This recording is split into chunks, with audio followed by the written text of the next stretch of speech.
Hey, deserving listeners, 90 Day Fiancé, Brandan and Mary. Let's watch. That mistake. And I have been working every day my ass off to rebuild the life that I had, to be better, to never go back to that place. And I'll be damned if I watch my son ruin his life over this obsession that he has with a girl he's never met.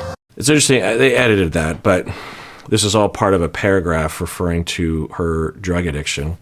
She said she lost 10 years to it. So it sounds like if she entered rehab and has been sober for a year, then it would have been 11 years ago.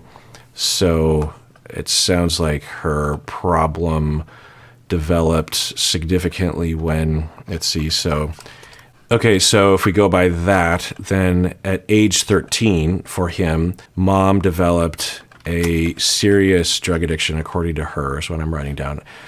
It's also possible that she had off and on or a moderate to mild drug problem before then. I don't know that. It could be that it just suddenly happened. It's not typical, but it does happen. But anyway, so this is in the midst of what she's saying with that, and she has learned to fight. And then she says, and I'll be damned if I'm going to lose.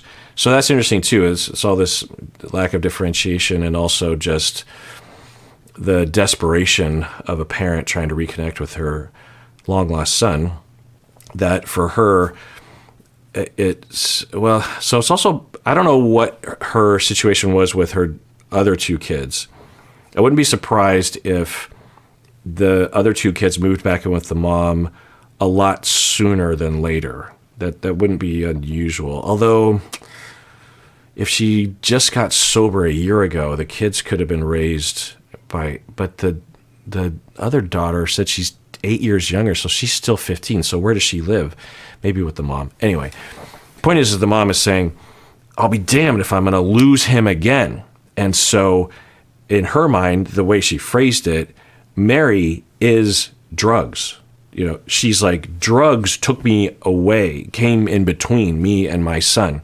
And now Mary's coming in between me and my son. And so I know that fighting against drugs is the best fight I can fight. And Mary is also part of that glorious, righteous fight, which is what some will call in the recovery world as dry drunk behavior or stinking thinking behavior or other kinds of phrases that are very useful in that world, meaning that there's a mindset that, and I don't know her situation, but I wouldn't be surprised if her sponsor were here, that they would eventually collaborate on a point of view of like, you are still exhibiting, Mom, this assumption that you have control over everything and that, you want something, which is good, and you have feelings, which is good, but you think you can control it or you're supposed to control it. Maybe that's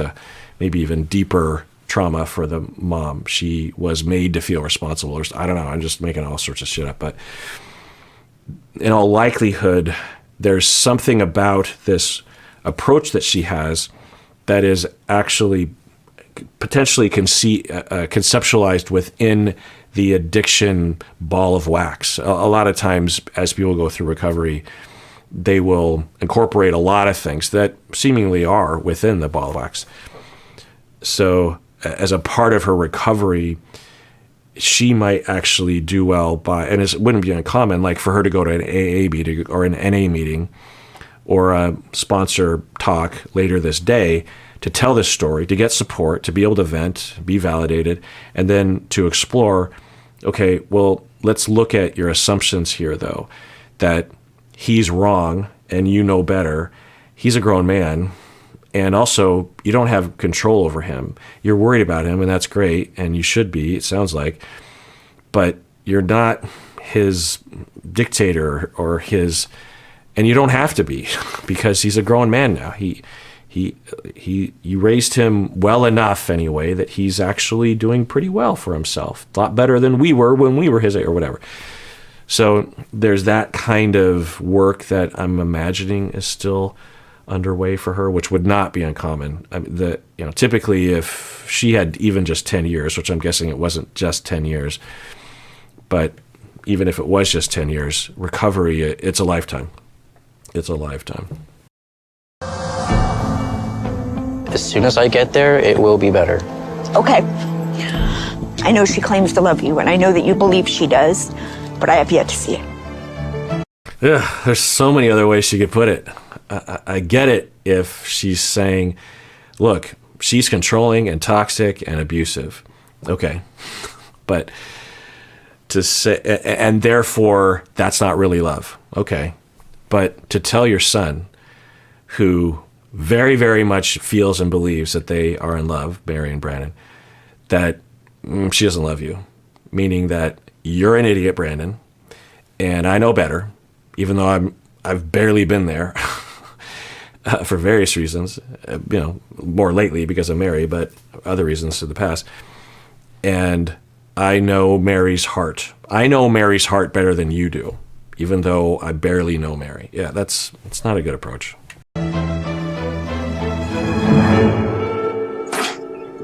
Now, there's a chance by circumstance that things will go horribly between Brandan and Mary, and then Brandan will go to the mom afterwards and say, you were right. And then the mom will think that she should do that the next time.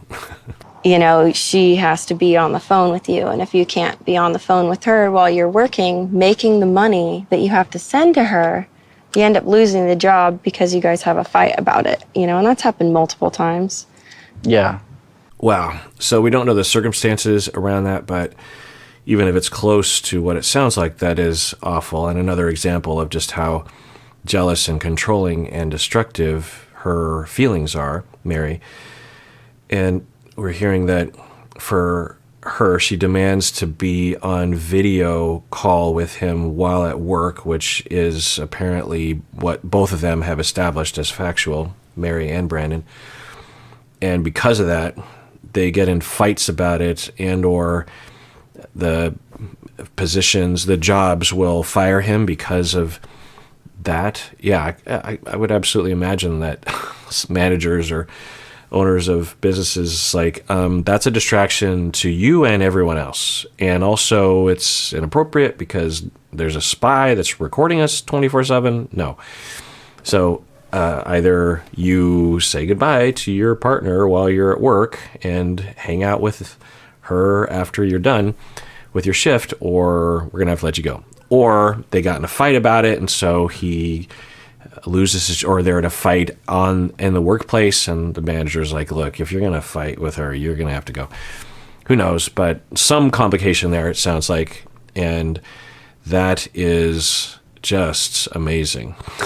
Now, I didn't show the clips, but he talked about how, I took notes that her house was destroyed by a typhoon, the family house, and they are going to build a house together, maybe with her family.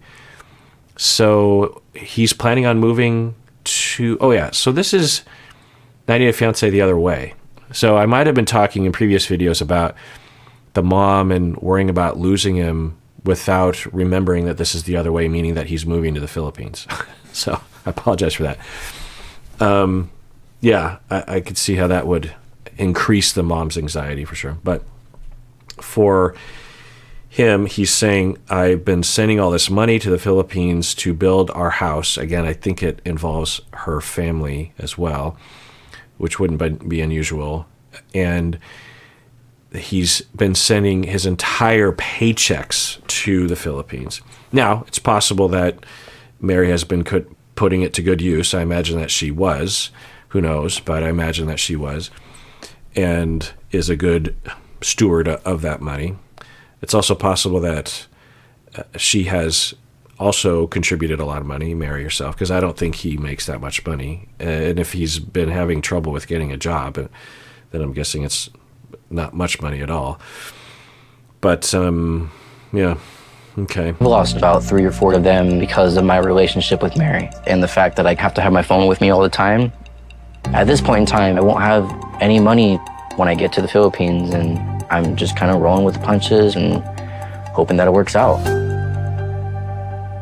If the fighting and stuff doesn't subside. So we're hearing him say that he's going to roll with the punches. Maybe he knows more than just that, but that is not a plan I would feel comfortable with if I were in his shoes. I would want at least some idea of what I was going to do for work and what the financial situation was going to look like, right? Because it's not like in the States where, yeah, it might take a while to find a job, but it's not that hard, especially at certain kinds of jobs, the kinds of jobs that he was mentioning. And, there's a high turnover of those jobs. They don't pay that much, so there's not a lot of people clamoring for those jobs. And as soon as someone finds a better job, they usually leave. So you can usually find that kind of work.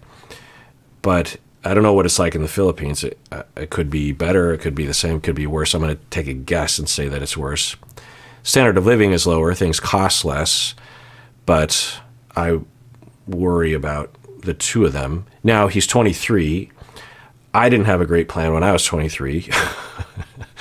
Ironically, when I was 24, I decided to become a therapist. That's, I guess, you could argue when I did have a good plan. I mean, I did have a career in market research before I was a therapist, so I got a degree and was working, but I was pretty bad at thinking ahead. So it's not unusual for that. Yeah, I don't have any backup plan set in place for me and Mary not working out. Me going to the Philippines and being with Mary, that is my only plan. That is the plan for my future. So I have a lot of faith in that. It's your decision, I guess. So support you in what you're going to decide to do. We'll say that the godparents are much better communicators. Now, it could be argued that they are less invested because they're not his parents.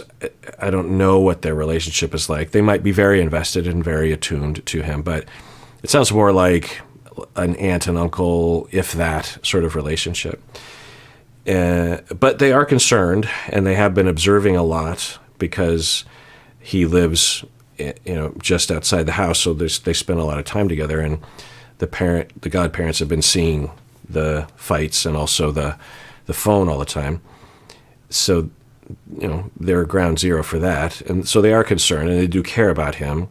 And they were just communicating a lot better than the mom was in terms of voicing their concerns while also saying things like, but, you know better than I do, or it's your life. So if you're not worried, then I'm not worried, I guess. I'm just worried about you. I'm just concerned about you.